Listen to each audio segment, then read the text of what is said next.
오늘 본문의 말씀을 중심으로 너희 몸으로 하나님께 영광을 돌리라, 이런 제목으로 말씀 증거하도록 하겠습니다. 오늘 본문의 배경이 되는 것은 바로 고린도 교회입니다. 고린도 교회는 특별히 우상이 많은 도시였습니다. 그 우상 가운데서 교회가 세워지고 사람들의 삶의 이유와 목적이 바뀌기 시작합니다. 대부분의 모든 사람들의 삶의 이유와 목적이 있다면 그것은 가정의 행복입니다. 가정 가운데 평안이 임하는 것, 그래서 물질적으로 힘들지 않고 그렇게 사는 것, 자신의 꿈을 이루기 위해서 살아가는 것, 일반 대부분의 사람들의 삶의 이유입니다. 고린도 교회도 마찬가지로 그 당시에 많은 사람들이 그렇게 살다가 하나님을 만났습니다. 그래서 그들의 삶의 이유와 목적이 바뀌었지요. 하나님의 영광을 위해서 산다. 여러분, 하나님의 영광을 위해서 산다는 것이 뭘까요? 우리는 이 분명한 뜻을 알고 그렇게 이야기를 해야 될 것입니다. 많은 크리스천들에게 질문합니다. 당신의 삶의 목적이 뭡니까? 물어보면 뭐라고 합니까? 하나님의 영광을 위해서 삽니다. 엄마가 하는 이야기 듣고 아이들도 똑같이 얘기해요. 하나님의 영광을 위해서 삽니다. 그러면 도대체 하나님의 영광을 위해서 사는 삶이 어떤 삶일까요? 중세 1300년 시간에 많은 교회들이 부흥이 되었어요. 초대교회의 핍박과 어려움이 사라지고 교회가 부흥되기 시작하고, 그리고 그 가운데 교회의 타락도 같이 일어나게 됩니다. 그래서 1517년 중세 이 모든 잘못된 부패를 청식하기 위해서 바로 누굽니까? 마틴 루터가 봉기를 들고 일어납니다. 하나님의 영광을 위해서 살겠다고 하는 사람들이 결국에는 자기 영광을 위해서 사는 거예요. 하나님이 앉아야 될 그 자리에 사람이 앉아 있는 거예요. 교회의 머리는 그리스도라 하면서 그 자리에 이미 교황과 많은 사제들이 그 위에 앉아 있는 것입니다. 이제 내년이면 1517년 10월에 일어났던 종교개혁의 500주년이 됩니다. 우리는 이 시대를 다시 살아가면서 하나님의 영광을 위해 산다는 것이 뭔지를 다시 한번 돌아봐야 될 것입니다. 종교개혁의 5가지 슬로건은 바로 이거였습니다. 솔라 스크립트라, 오직 하나님의 말씀으로. 솔라 그라티아, 하나님의 은혜로 구원받는 것이다. 솔라 피데, 오직 믿음으로 사는 것이다. 솔라 크리스트, 예수 그리스도로 말미암아 하나님의 영광을 나타내는 믿음, 그 삶을 살 수 있다는 것이에요. 그리고 마지막이 바로 솔리데오 그라티아, 하나님의 영광을 위해서. 우리는 필리핀에서 살아갑니다. 우리의 삶의 목적이 무엇일까요? 그것은 하나님께 영광이 돼야 될 줄로 믿습니다. 성경에서 이사야서 43장 21절에, 고린도전서 10장 31절에 성경은 분명히 기록하고 있습니다. 우리의 삶의 목적이 뭔지. 모든 것에는 하나님의 뜻이 있습니다. 세상을 하나님이 창조하시고 특별히 사람을 창조하신 것은 하나님의 뜻이 있고 계획이 있기 때문에 사람을 창조하셨어요. 우리 한번 읽어보겠습니다. 이 백성은 내가 나를 위하여 지었나니 나를 찬송하게 하려 함이니라. 그런즉 너희가 먹든지 마시든지 무엇을 하든지 다 하나님의 영광을 위하여 하라. 이것이 우리의 진정한 목적과 우리의 삶의 이유가 돼야 될 줄로 믿습니다. 많은 교회들이, 많은 성도들이 하나님을 떠나 있고 하나님을 믿는다고 하지만 오히려 그 죄악 가운데 거할 때가 많습니다. 고린도 교회는요, 항구 도시였어요. 그리고 문명이 발달되었고요, 로마의 네로 황제도 여기가 굉장히 중요한 요충지로 알고 거기다가 굉장히 대단한 운하를 직접 시작해가지고 1800년이라는 시간을 걸쳐서 이것이 완성이 되었습니다. 지금 세계 3대 운하 중에 하나가 역시 아직까지도 고린도 항구입니다. 여기가 굉장히 중요한 항구예요. 근데 뿐만 아니라 거기에는 약 12개의 신전이 있다고 합니다. 로마의 여러 가지 신들을 섬기는 신전들이 있었는데 그 중에 하나가 바로 비너스, 아프로디테 신전입니다. 아프로디테 신전에는 약 1000명의 창기가 있었어요. 창녀들이. 그리고 이 사랑의 여신을 섬긴다 해가지고 종교 의식 제사 자체가 바로 창기와 성관계를 맺는 것 자체가 제사예요. 그래서 많은 고린도에 있는 사람들이 비너스 신전에 가장 많이 갔습니다. 그리고 그런 속담이 나올 정도로 로마 사람들 같다 얘기하는 것은 음란하다 얘기할 정도로 그런 속담이 있을 정도였습니다. 그래서 이런 문화 속에서 많은 사람들이 있다가 바울을 통해서 예수님을 영접하고 시작된 것이 바로 고린도 교회라는 거예요. 그런데 고린도 교회 안에 하나님을 믿는다고 하지만 여전히 그런 풍습 가운데 살아가고 있어요. 우리의 몸은 자유다. 내가 하나님을 영적으로 믿으면 됐지, 내 몸은 내가 하고 싶은 대로 해도 된다. 이런 이야기들이 여기저기 많이 있었습니다. 내가 어떤 짓을 하든 내 돈으로 내 몸으로 무엇을 하든 그것은 상관이 없다. 이것이 이미 만연된 로마의 고린도의 문화였다라는 것입니다. 여러분, 이 시대는 어떨까요? 이 시대는 더 그렇습니다. 하나님을 믿는 것과 내 삶 속에 이런 자유는 별개의 문제가 되어버렸어요. 이제 우리가 다음 주면 동성애 세미나를 우리 교회에서 합니다. 이것은 굉장히 중요한 세미나입니다. 왜냐하면 이 동성애 문제는 지금 전 세계의 이슈 중에 하나이기 때문에 우리가 분명한 그것에 대한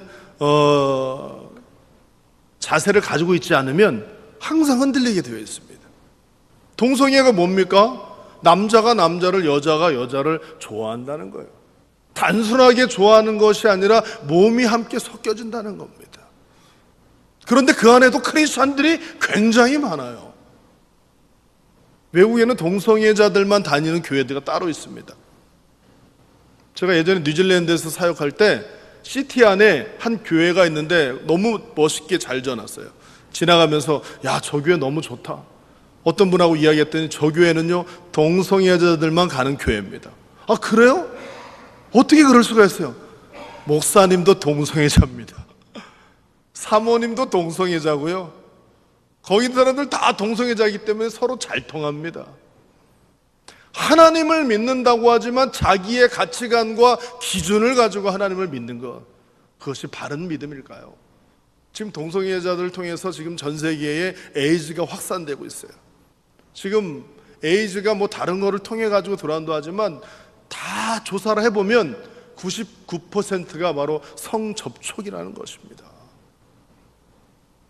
어떤 학자는 20년 있으면 세계 인구의 10%는 에이즈로 죽을 것이다. 다시 얘기해서 동성애자들을 통해서 만들어진 그 질병 때문에 세계 인류의 10%의 사람들이 죽을 거라는 거예요. 우리는 이 시대를 살아가고 있어요. 이 2016년에 이 시대에 우리는 이 땅에 살고 있습니다. 우리의 삶은 무엇이 되어야 될까요? 우리 삶을 다시 한번 돌아봐야 될 것입니다. 오늘 사도 바울은 고린도인들을 향해서 분명하게 이야기를 합니다. 사탄의 미혹을 받지 말아라. 우리 한번 9절 10절 다시 한번 읽어보도록 하겠습니다. 불의한 자가 하나님의 나라를 유업으로 받지 못할 줄을 알지 못하느냐? 미혹을 받지 말라. 음행하는 자나 우상 숭배하는 자나 간음하는 자나 탐색하는 자나 남색하는 자나 도적이나 탐욕을 부리는 자나 술 취하는 자나 모욕하는 자나 속여 빼앗는 자들은 하나님의 나라를 유업으로 받지 못하리라.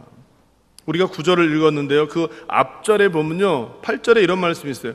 너희는 불의를 행하고 속이는구나. 저는 너희 형제로다. 지금 이런 악을 행하는 자들이 교회 안에 있고 그 사람들이 바로 우리 형제라는 거예요. 우리는 계속해서 레위기 말씀을 요즘에 매일 성경을 통해서 묵상하는데요, 레위기 20장의 상반절에 보면은 이런 죄를 범하는 자들을 향해서 모른 척하는 사람도 하나님이 똑같이 심판하신다고 그러십니다. 여러분, 우리가 이 시대를 바라보면서 정죄하는 것과 지적하는 것을 잘 구분해야 됩니다. 정죄하는 것이 너 이렇게 된 것이 잘못된 거야 얘기하는 게 정죄한 게 아니에요. 정죄라는 것은 죄에 대해서 처벌하는 게 정죄입니다. 근데 지적하는 것 자체까지 정죄라고 얘기를 하고 있는 사람들이 있어요. 누가 동성애자예요. 근데 교회에 왔어요. 올 수 있습니다. 그러면 그 사람들 향해서 우리가 전신으로 공격하면 정죄하는 거예요. 그런데 우리가 알고 있어요. 근데 이 사람이 그래도 하나님 믿겠다고 온 거예요. 그러면 우리가 받아주고 그 사람을 얘기해주고 상담해주고 예수님 믿게 하는 겁니다. 옛 모습을 벗어버리게 하는 거예요. 그게 바로 지적하는 겁니다. 그런데 이 부분은 우리가 잘 알고서 많은 사람들한테 얘기를 해야 되는데, 이 시대에 교회가 이제는 이런 이야기조차 못하도록 법으로 만들어 놓고 있습니다. 덴마크나 스웨덴이나 캐나다나 오스트레일리아나 미국이나 강단에서 만약에 동성애가 죄입니다 얘기하면 바로 벌금 냅니다. 그리고 목사님 바로 이렇게 끌려가요. 법으로 만들어졌기 때문에. 한국에도 지금 만들겠다는 이야기예요. 법으로 만들기 전에 그러면 도대체 이런 문제에 대해서 지적하지 않았다는 것 아닙니까? 문제 삼지 않았다는 이야기예요. 우리는 바른 것을 알고 바른 것을 지적해 줄 줄 알아야 됩니다. 그리고 그것을 깨닫고 돌아올 수 있도록 만들어줘야 돼요. 특별히 우리가 이 필리핀에 살기 때문에 이 동성애 문제들, 특별히 남자가 여장하고 다니는 이 문제들, 이거에 대해서 우리가 오늘 본문에 대해서 분명히 깨달아야 되는 것입니다. 킹제임스 성경에 보면은 오늘 9절과 10절에 이렇게 기록이 됩니다. 불의한 자는 하나님의 나라를 상속받지 못한다는 것을 너희가 알지 못하느냐. 속지 말라. 음행하는 자들이나 우상 숭배하는 자들이나 간음하는 자들이나 여자처럼 행세하는 자들, 바로 이 사람이 탐색하는 자들이라. 남자 동성 연애자들, 남색하는 자들이라는 겁니다. 도둑질하는 자들, 탐욕을 부리는 자들, 주정뱅이들이나 욕설하는 자들, 착취하는 자들, 하나님 나라를 상속받지 못할 것이다. 저는요, 저번에 우리 김한나 전사님하고 이야기하는 가운데 아주 놀라운 이야기를 듣고 깜짝 놀랐어요. 필리핀, 우리가 살고 있는 이 땅에 이런 동성애가 너무 많습니다. 어떤 유학생이 유학으로 왔다는 거예요. 아버님이 장로님이세요. 근데 혼자 유학으로 왔어요. 근데 뭐 학교 친구들하고 파티한다고 그랬는데 파티하는데 파티장에 갔다가 술을 많이 먹은 거예요. 제정신이 아니에요. 그래가지고 남자친구들끼리 같이 가가지고 어느 집에 갔는데 그날 밤에 동성애 사건이 일어난 겁니다. 자기가 의도적으로 한 게 아니라 어떻게 되다 보니까 제정신이 아니에요. 그리고 지나고 나서 나중에 몸에 이상한 현상들이 일어나가지고 병원에 갔더니 에이즈, 그걸 가지고 상담을 하더라는 거예요. 자살하고 죽고 싶다는 거예요. 우리 아버님이 장로님이고 나도 하나님을 사랑하는 믿음의 사람이라고 이렇게 얘기하면서 청년의 시대를 보내었고 지금 유학에 왔는데 한순간의 실수가 이렇게 될 줄은 몰랐다고, 어떻게 되냐고 상담을 한다는 거예요. 여러분, 누가 잘못입니까? 누가 잘못이에요? 오늘 본문에서는 사탄의 미혹을 받지 말아라. 에덴 동산에서 아담과 하와를 미혹했던 그 사탄은 여전히 이 시대에도 유혹합니다. 미혹이라는 것은 deceive, 속인다는 겁니다. 속인다는 거. 아닌 것처럼 보이는 거예요. 여러분, 사기 당한 사람이 나쁩니까? 사기 친 사람이 나쁩니까? 사기 친 사람이 나쁘죠. 근데 사기 당한 사람도 바보예요. 바보예요. 우리 애들이 뭘 잘못 싸가지고 오면은 나중에 갖고 속았다 그러면은 잘 속았다 그럽니까? 에이, 그 바보야. 다음부터는 속지 마. 근데 다음에 또 속았어요. 에이, 그 바보야. 그러고 끝나버릴 것입니까? 우리는 분명히 알아야 됩니다. 무엇이 거짓이고 무엇이 진리인지를 분명히 알아야 될 뿐만 아니라 기준이 바로 서야 됩니다. 하나님의 말씀의 반석 위에 기준이 바로 서 있다면 그 사람은 흔들리지 않을 거예요. 여러분, 정확히 성경 창세기를 보면요, 사탄은요 누구를 먼저 유혹했습니까? 여자를 먼저 유혹했어요. 여러분, 여자가 잘 넘어갈까요? 남자가 잘 넘어갈까요? 사탄은 굉장히 교묘한 존재이기 때문에 약한 것을 건드립니다. 사람들마다 약한 게 있어요. 이성에 약한 사람들은 이성을 통해서 사탄이 건듭니다. 물질에 약한 사람은 물질을 통해서, 권력과 명예에 약한 사람은 그걸 통해서 사탄이 건들거든요.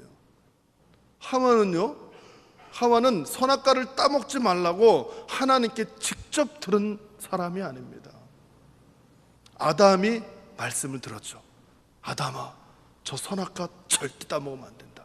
나하고 약속을 하자. 저거를 먹는 날 너는 반드시 죽을 거야. 그 이야기를 하와한테 해줬겠죠. 부인한테 해줬겠죠. 말씀의 기초가 약하면 항상 흔들리게 되어 있어요. 그리고 사탄은 말씀의 기초가 그래도 좀 약해 보이는 하와를 공격하는 거예요. 여러분, 남자는 누구 말 잘 들어요? 여자 말 잘 듣죠. 우리 남편은 내 말 하나도 안 들어 얘기한 사람 있어요? 사실은 그래도요, 다 남편은요, 여자 하기 나름이고 여자가 하는 말을 다 듣게 되어 있습니다. 저는 티셔츠 10,000원짜리 하나 살라고 그래도 마음이 조마조마해요. 괜히 샀다가 이거 어디서 났냐고 막 그러고 막 따지고 막 그러면 무서워가지고 살까 말까 하기 전에 먼저 전화를 해요. 그리고 한국 가가지고 우리 집사람이 한국 갈 때 몰래 사가지고 입고 다니다가 그렇게 감춰놔요, 이렇게. 그러다 걸리면은 이제 우리 집사람이 또 뭐라고 그러면 항상 집사람 눈치 볼 수밖에. 이렇게 등치는 커도 항상 그러는 거예요. 예? 그러니까 남자들이 다 여자 말 듣게 돼 있어요. 아담이 믿음이 좋아도 뼈 중에 별인 그 아내의 말을 듣게 돼 있어요. 결국에는 서로 속고 서로 죽는 겁니다. 우리는 이것을 분명히 알아야 됩니다. 사탄은 지금도 넘어뜨리려고 그래요. 사탄은요, 아담만 넘어뜨린 게 아니라 하나님의 아들인 예수님도 넘어뜨리려고 했던 존재예요. 하나님의 아들인 걸 압니다. 그럼에도 와가지고 3번이나 시험하고 예수님 졸졸 따라다니면서 계속 넘어뜨리려고 했던 존재가 사탄이에요. 마지막 십자가 상에서도 유혹했던 존재는 사탄이에요. 그런데 예수님은 끝까지 그 유혹을 받지 않았습니다. 진정한 승리자죠. 우리가 그런 승리자가 돼야 될 줄로 믿습니다. 지금 고린도 교회 교인들은 평상시에 이미 그 비너스 신전 가가지고 창기와 몸을 섞는 것에 대해서 전혀 부끄럽지 않은 거예요. 이미 몸으로 다 이런 문화가 돼버렸기 때문에. 근데 교회를 다녀도 똑같이 그런 행동을 해요.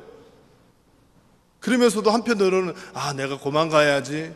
그러면서도 눈 떠보면은 왜 비너스 신전 앞에 딱 누워 있는 거예요. 이게 바로 중독입니다. 중독. 우리가 술을 먹고 담배 피고 마약하고 다 자기 의지로 하는 겁니다. 근데 여기에 중독되면 어떻게 헤어나올 길이 없는 거예요. 자신의 능력으로 해결할 능력이 없는 겁니다. 여러분, 하나님의 말씀으로 붙잡고 기준 삼아 사탄의 미혹을 이기시기를 주님의 이름으로 축원합니다. 오늘 본문 11절에 사도 바울은 이렇게 이야기합니다. 2번, 성령의 능력 아래서 깨끗함을 입어야 되는 11절 말씀 같이 읽어보겠습니다. 너희 중에 이와 같은 자들이 있더니 주 예수 그리스도의 이름과 우리 하나님의 성령 안에서 씻음과 거룩함과 의롭다 하심을 받았느니라. 여러분, 중독을요, 어느 병원에서나 약으로 절대 끊을 수가 없는 것입니다. 알코올 중독자들을 병원에 가둬놓고 묶어놓는다고 그게 끊어집니까? 끊어질 수가 없는 거예요. 도박이 끊어집니까? 끊어질 수가 없는 겁니다. 마약이 끊어집니까? 끊어질 수가 없는 거예요. 우리는 이 필리핀 현장에서 그걸 경험하는 것보다도 보고 있어요, 보고. 예? 지금 한국 사람들이 여기 도박하러 와가지고 집 다 날리고 노숙자 생활하고 있고, 그래도 참 우리 교회가 얼마나 감사한지. 그런 사람들을 섬기려고 그러고, 그런 불법 체류자 돼가지고 완전히 정말 인생 망한 사람들을 살려보고자 애쓰는 것을 우리 하나님이 기뻐하실 줄로 믿습니다. 그 사람들이 그러고 싶어서 그랬겠어요. 어떻게 헤어나올 수가 없는 거예요. 고린도 교회 안에 이미 그런 것들이 만연되어 있는 겁니다. 하나님을 믿는다고 하지만 이미 습관으로 벗어날 수가 없는 거예요. 그러니까 이 사람도 저 사람도 다 비너스 신전에서 서로 만나는 거. 집사님, 여기서 또 왔어. 우리 이번만이야. 다음에 만나지 말자 여기서. 그리고 다음에 또 와보면 또 집사님 오지 말랬잖아. 자꾸 만나는 거예요. 하나님을 믿는다고 하지만 여전히 지금 중독 가운데 벗어날 수가 없는 겁니다. 인간의 능력으로 해결. 그럼 어떻게 해결합니까? 죽어야 됩니까? 성령이 임하면 해결될 줄로. 우리 교회에 다니면서 술, 담배 때문에 빠져있는 분들이 있으면, 혹시 여러분 남편 중에 그런 분 있으면 잘 때 안수기도 좀 해주세요. 성령 임하라고. 성령이 아니고는 끊을 수가 없다니까요. 베드로가 설교합니다. 사도행전 2장에 보면 베드로가 하나님의 말씀으로 성령 충만해가지고 설교하니까 사람들이 말씀을 듣고서 회개합니다. 가슴을 칩니다. 어떡합니까? 나도 이제 내 죄를 깨닫고 이제 하나님의 자녀가 되어야 되는데 어떻게 합니까? 그럴 때 베드로 사도가 사도행전 2장 38절에 보면은 너희가 회개해라. 그리고 그리스도로 세례를 받아라. 그래야면 성령을 선물로 받으리니. 마가의 다락방 오순절날 성령이 임하자 하나님의 능력도 임하게 됩니다. 여러분, 우리 마닐라 새생명교회는요, 성령 공동체가 되어야 될 줄로 믿습니다. 성령 공동체가 되어야 될 줄로 믿습니다. 우리 옆사람 한번 인사합시다. 성령 공동체가 되기를 원합니다. 성령이 임하면 내가 죄를 짓고 싶어도 그 안에 성령의 역사 때문에 죄를 질 수가 없는 거예요. 어떤 집사님이 예수 믿고서 2년 동안 처음 예수 믿고서 막 그냥 술을 끊을 수가 없는 거예요. 교회를 다니는데 술 냄새 나고 담배 냄새 나고 어떻게 끊을 수가 없는 거예요. 근데 어느 날 수요예배 와가지고 하나님께 기도하는 가운데 성령이 임한 겁니다. 성령이 임한 다음에 술 마시러 간 거예요. 성령이 임하면 술 마시러 가면 안 되는데 친구들이 가자고 그러니까 성령을 받고 술 마시러 간 거예요. 그래가지고 이분이 맥주를 따라줘갖고 한 잔을 딱 마시려는 순간에 목에 칵 걸려갖고 막 이랬다는 거예요. 그분 표현에 의하면. 그리고 오늘 맥주가 안 받는다고 소주를 먹겠다고. 그리고 소주를 따라갖고 소주를 마시는데 딱딱 걸리는 거예요. 도대체 왜 그러지? 평상시하고 어제도 그렇게 많이 마셨고 내가 이런 적이 없는데. 알고 봤더니 내 안에 성령이 계시는 거예요. 성령이 못 먹게 목에서 딱 막아버리니까 들어가지가 않는 거예요. 안 되겠다, 담배나 피워야겠다. 성령이 다 막아버리니까 안 되더라는 거예요. 그 사람은 성령의 사람이 됐습니다. 할렐루야. 우리는 성령이 임해야 돼요. 내가 막 끊으려고 되면 안 되고 내가 그것을 어떻게 하려면 되지가 않아요. 성령이 임하면 모든 것을 바꾸실 줄로 믿습니다. 하나님은 우리에게 긍휼을 베푸시는 헤세드의 하나님이에요. 하나님께서 방주를 노아에게 지라고 그러고 120년 동안 짓게 하셨다는 것은 120년 동안 기회를 주신 겁니다. 이게 하나님의 긍휼이에요. 그런데 돌아오지 않으면 어쩔 수가 없습니다. 탕자가 집을 나갔지만 그 아버지의 긍휼을 하시면 탕자를 끝까지 기다려준 거예요. 탕자가 돌아왔기에 망정이지 돌아오지 않았다면 그는 영원히 버림받았을지도 몰라요. 하나님은 각 사람들에게 달란트를 주셨습니다. 한 달란트 받은 것도 은혜예요. 그런데 한 달란트 받은 자는 그 한 달란트 때문에 시험 듭니다. 하나님께서 우리에게 날마다 긍휼 베푸시기를 원하세요. 우리에게 뭔가를 주기를 원하시고 열매 맺기를 원하시고 성령을 우리에게 주셔서 놀라운 성령의 사람으로 살게 하십니다. 사도행전의 역사는 28장으로 끝난 것이 아니라 우리는 지금 사도행전 29장을 기록하고 있는 사람들 아닙니까? 우리가 성령의 사람이라면 지금도 하나님의 성경의 기록은 끝난 것이 아닙니다. 우리는 예수님을 믿되 내가 믿고 싶은 대로 믿는 것이 아니라 하나님의 말씀대로 믿어야 될 것입니다. 하나님은 이런 사람을 원하고 계세요.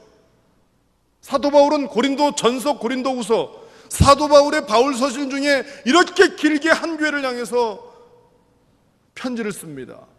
한 번도 아니고 두 번 또 쓰는 거예요. 마음에 교회에 대한 열정과 믿음이 있으나 고린도 교회는 돈이 많은 교회였습니다. 권력 있는 교회였어요. 은사도 충만한 교회였어요. 그런데 이중생활을 하는 거예요. 이중생활을 하는 거예요. 한쪽에는 하나님을 믿고 있고 한쪽에는 옛 모습 그대로 살아가는 겁니다. 그리스도로 새 옷을 입었음에도 불구하고 교회에 올 때만 그 옷만 입고 오는 거예요. 딴 때는 자기가 하고 싶은 대로 하는 거. 크리스찬의 능력이 나타나지 않습니다.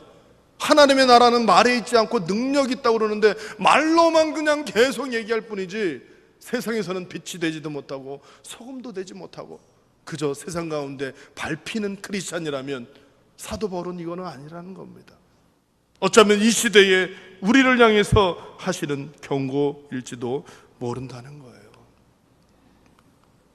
우리는 그럼 어떻게 됩니까? 너희 몸으로 하나님의 영광에 대해서 우리가 너무 잘 알고 있어요. 근데 많은 사람들이 생각 속으로 삶의 이유와 목적이 뭡니까? 하나님의 영광을 위해서 삽니다. 그러면 지금 그렇게 살고 있습니까? 잘 몰라요. 우리 몸으로 어떻게 하나님께 영광 돌릴까? 저는요, 우리 수요예배 오시는 분들은 대단한 분이라고 생각합니다. 지옥의 트래픽을 뚫고서 천국까지 왔으니 얼마나 훌륭하십니까? 그렇죠? 오늘 우리 중고등부 특송한다고 선생님들 다 오시라고 그랬더니 이거 뚫고 올기가 보통 힘든 게 아니에요. 그랬더니 정말 어떤 분들 일찍 오시고 했는데 한 분이 정말 뚫고 오셨어요. 시간 맞춰가지고 딱 오신 거예요. 그래서 연습도 안 하고 서서 오늘 잘 불렀어요. 그 중에 한 명이에요, 지금. 예? 그 중에 한 분이에요. 그래도 시간 맞춰서 오겠다고 막 뚫고 온 것 자체가 예배입니다. 그렇죠? 오늘 공재성 집사님이 전화가 왔어요. 목사님, 차가 하도 막혀갖고 오늘 내가 사회인데 못 올지도 모르니까 안수 집사님 누구 있으면 좀 얘기해달라고. 그 뚫고 왔어요. 제가 앞에 있었더니 갑자기 뒤에서 툭툭 치더니 왔다는 거예요. 자기 성공했다는 거예요. 성공하셨습니다. 하나님께서 기뻐하세요. 이 자리에 오신 것만으로도 몸으로 하나님께 영광 돌리는 거예요. 어떤 사람 일하다가 잠시 좀 놓고서 10분 만에 교회 가면 모르는데 10분이 뭡니까? 여기는 가까운 거리도 10분 거리를 1시간 동안 오니 얼마나 귀한 예배입니까? 이 예배를 하나님이 얼마나 기뻐하시겠어요? 우리는 몸으로 하나님께 영광을 돌려야 될 것입니다. 오늘 본문의 19절 20절 말씀을 한번 같이 읽어보겠습니다. 시작. 너희 몸은 너희가 하나님께로부터 받은 바 너희 가운데 계신 성령의 전인 줄을 알지 못하느냐? 너희는 너희 자신의 것이 아니라 값으로 산 것이 되었으니 그런즉 너희 몸으로 하나님께 영광을 돌리라. 할렐루야. 우리가 몸으로 하나님께 영광 돌린다는 것은 우리 안에 생각으로만 있는 것이 아니라 실제로 행하는 것을 얘기합니다.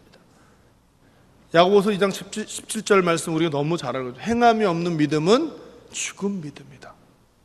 많은 사람이 믿음 얘기해요. 믿음 있다고도 생각하고 착각을 하는데 행함이 없어요.